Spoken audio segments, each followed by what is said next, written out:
الذي شارك في هذه المسيرة.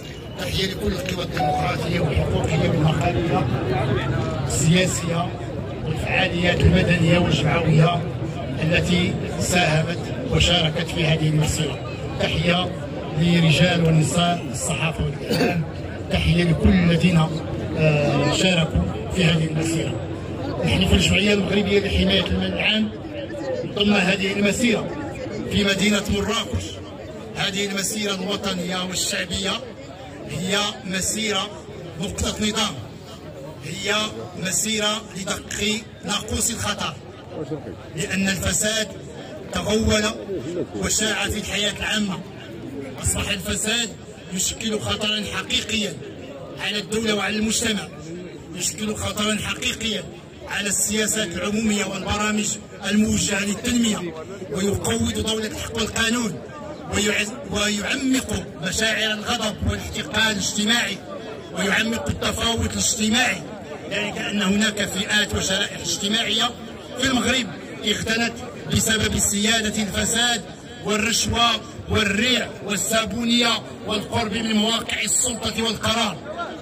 هناك اليوم في المغرب توجه نسميه بتوجه زواج السلطة والمال، يعمق الفساد في الحياة العامة، ليست له الإرادة الحقيقية لمكافحة الفساد وتخليق الحياة العامة. هذا اللوبي للأسف هو الذي يسعى اليوم إلى تقييد الجمعيات الحقوقية لكي لا تقوم بدورها الدستوري والقانوني في التبليغ عن جرائم المال العام، بل إن هذا اللوبي الذي تقوى وتغول امتد إلى مؤسسات أخرى مثل النيابة العامة. وهكذا فإن المادة 3 من مشروع المسطرة الجنائية تهدف إلى غلية النيابة العامة وتكبيلها من أجل أن لا تقوم بدورها، رغم أنها مستقلة عن السلطة التنفيذية والتشريعية، أن لا تقوم بدورها في تحريك الأبحاث والمتابعات القضائية ضد لصوص المال العام. للأسف الحكومة اليوم متورطة في تضارب المصالح، ورئيسها فازت شركته بصفقة أكبر صفقة لتحلية المياه. أيضا هناك مجلس المنافسة ظل عاجزا وصوريا في مواجهة اخطبوط وتغول شركات المحروقات التي عمدت إلى رفع الأسعار وإثقال كاهل القدرة الشرائية للمواطنين، رغم أن أسعار النفط في العالم تراجعت وانخفضت، إلا أن هذا اللوبي الذي تغول لا يستطيع مجلس المنافسة إلا أن يخاطبه بلغة التودد والاستعطاف. أيضا هناك شركات للأدوية التي تستورد الدواء وتربح هامش يصل على حد التصريح فوز القشاء إلى 300%. مجلس المنافسة أيضا لا يستطيع أن يتحدث إلى هذه الشركات، لأن هذه الشركات الكبرى أصبحت فوق مجلس المنافسة وأقوى منه.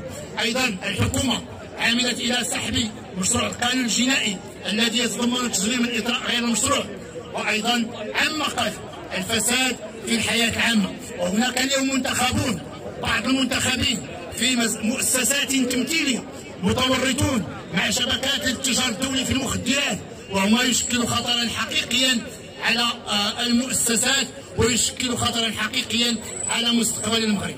المغرب اليوم تنتظر تحديات ورهانات كبرى، منها قضية الصحراء المغربية الوحدة الترابية. ربح هذه القضية لا يمكن أن يتم إلا بتمنيع وتقوية الجبهة الداخلية، وتقوية هذه الأخيرة لا يمكن أن يكون إلا بتوسيع واحترام حقوق الإنسان والحريات العامة والتصدي للفساد والرشوة والزابونية ونهب المال العام. ربح هذه التحديات أيضا لا يمكن أن يكون إلا بوضع الدولة مسافة مع الأحزاب السياسية وترك المشهد السياسي لكي يكون طبيعيا في إطار التنافس الشريف بين البرامج والمشاريع المجتمعية. أيضا لا بد من إعادة النظر في مدونة الانتخابات وتصدي لكل أشكال الانحراف في الانتخابات، ونحن على أبوابها. لا بد للدولة أن تكون حازمة مع سماسرة تجار الانتخابات. أيضا هناك اليوم قضيات تتعلق بالمجلس على الحسابات الذي لا يحرك إلا ملفات قليلة، وهناك ملفات أخرى لا تصل إلى القضاء، وهناك جهات لا يستطيع المجلس على الحسابات التقرب منها، ومنها جهه مراكش اسفي مثلا، وجهه بني من الخريفه وغيرها من الجهات الاخرى التي لا يستطيع المجلس الاعلى للحسابات ان ينجز تقارير بخصوصها، وهناك اشخاص مسؤولون ومنتخبون في هذه الجهات راكموا ثروات مشبوهه وغير مشروعه، وهناك من يعمد الى تبييض الاموال دون ان ينال العقاب. لماذا؟ لان هناك استمرار لسياسه الفساد والريع، ولان الفساد في المغرب اصبح للاسف نسقيا وبنيويا ومعضله حقيقيه تواجه كل البرامج المتعلقه بالتنميه والسياسه العموميه. اليوم المغاربه اصبحوا فاقدين للثقه في كل الفاعلين وفي كل المؤسسات، وهذا يشكل مؤشرا خطيرا ونحن نعتبره انه يشكل مؤشرا على تفاقم سوء الثقه ما بين المجتمع وباقي الفاعلين. المغاربه اليوم يحتاجون الى اعاده الاعتبار للسياسه كخدمه عموميه دون ان تكون وسيله للارتزاق، ويحتاجون ايضا الى وضع معايير شفافه وموضوعيه لتولي المسؤوليات العموميه والتصدي لتجريم الاطراء غير المشروع وتضارب المصالح وتخليق الحياه العامه ووضع استراتيجيه وطنيه للوقايه من الفساد ومحاربته ومحاكمه لصوص المال العام والمفسدين واسترجاع الاموال المنهوبه. اليوم الحكومه تعمد الى تجريم الحق في الاضراب ووضع غرامات ثقيله، لان هذا الحق اصبح اليوم يتحول مع مشروع او مع القانون التنظيمي سيتحول الى سيف والسلاح في مواجهه الطبقه العامله والمأجورين والموظفين وكل المضطهدين، وسيصبح سلاحا فتاكا في مواجهته. ايضا اليوم هناك تخريب لصناديق التقاعد واصبحت مفلسه بسبب سياده الريع والنهب والفساد، وانه اليوم يتم التوجه نحو اتقان كاهن المتقاعدين بالرفع من سن التقاعد وبالاقتطاع والمساهمه الكبيره مع الاستفاده القليله من هذا الجانب الاجتماعي. ايضا الحكومه اليوم ليست لها الرغبه في وقف نزيف الفساد والرشوه، واصبحت اليوم فاعلين من داخل الحكومه من داخل المؤسسات يهددون المؤسسات الدستوريه، وفي مقدمتها الهيئه الوطنيه للنزاهه والوقايه من الرشوه، والتي تمت مهاجمتها وحشرها في الزاويه لانها وضعت تقريرا يصرح واقع الفساد وواقع الرشوه في المغرب. اليوم هناك تغول واستمرار للفساد في الحياه العامه، وان المحاكمات التي تتم اليوم لا تعكس حجم الفساد وخطورته على كافه المستويات، بحيث ان بعض الملفات القليله هي التي تصل القضاء والمتابعين هم مجرد منتخبون وموظفون دون ان تتالى المساءله والعقاب مسؤولين كبار على مستوى الدوله من وزراء وموظفين سامين وغيرهم من المسؤولين الذين يتولون المسؤوليات العموميه ويدبرون الشان العام. لذلك نطالب اليوم بتحريك المتابعات القضائيه ضد كل المفسدين ونصوص المال العام بغض النظر عن مراكزهم الوظيفيه ومسؤوليتهم. لا بد من القطع مع الفساد والرشوه والريع ونهب المال العام وتخليق الحياه العامه. ايضا لا بد ان نقول بان ربح تحديات الصحراء المغربيه يقتضي بالاضافه الى المجهودات التي تبذلها الدوله على هذا المستوى، على مستوى البنيه التحتيه والمشاريع التي تنجز في الاقاليم الجنوبيه، سواء في جهه كلميم وادنون او في جهه العيون الساقيه الحمراء او في جهه الداخله والزداد. هذه الجهات هناك نخبه اليوم، هناك مسؤولين ومنتخبون في ورقه من الرشوه جيع الشعب رخوه، ورقه من الرشوه في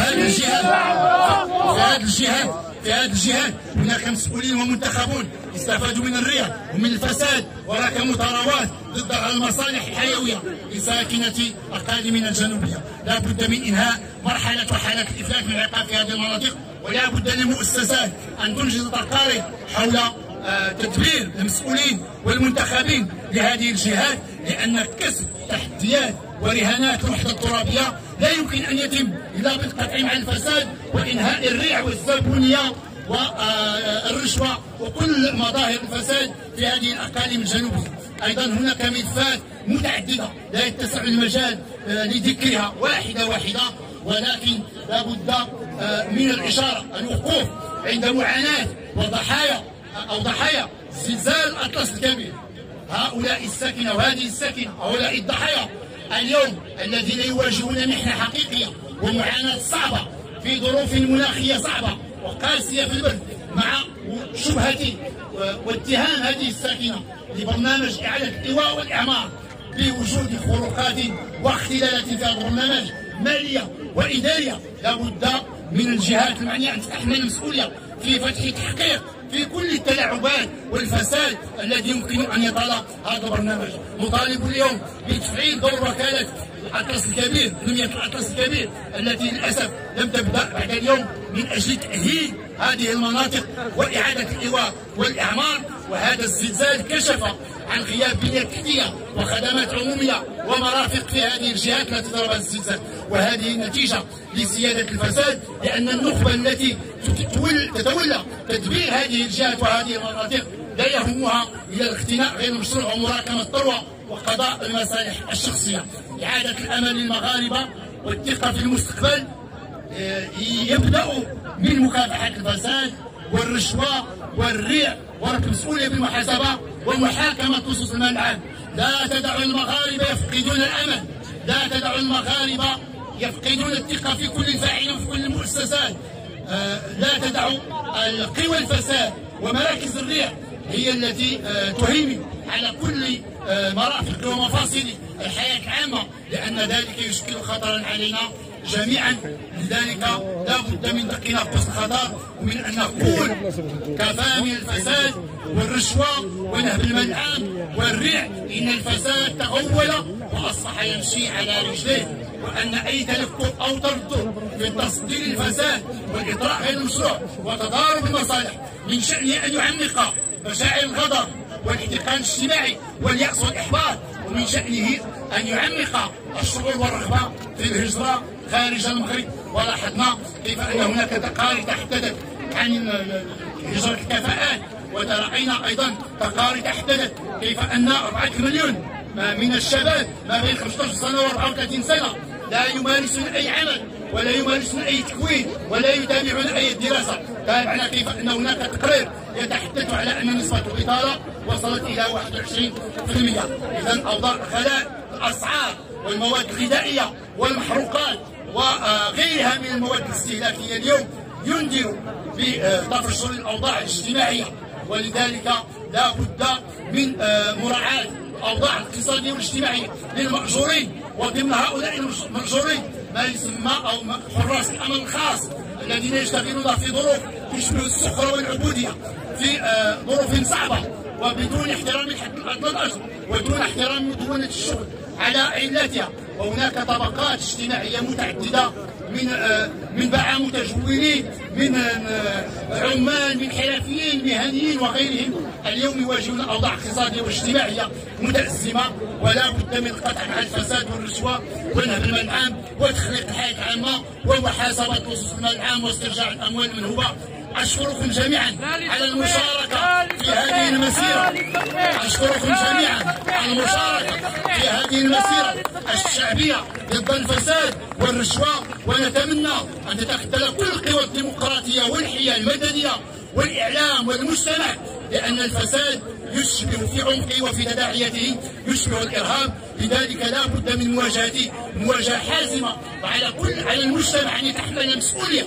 كلنا معنيون وكلنا مسؤولون. لا بد للقوى الحية أن تتكتل من أجل تصدير الفساد والرشوة وتخليق الحياة العامة وبناء ديمقراطية حقيقية، لأن النضال ضد الفساد لا ينفصل عن النضال من أجل بناء دولة القانون ومن أجل الديمقراطية. أحييكم جميعا ونضرب لكم موعدا، وإلى اللقاء وتحياتي.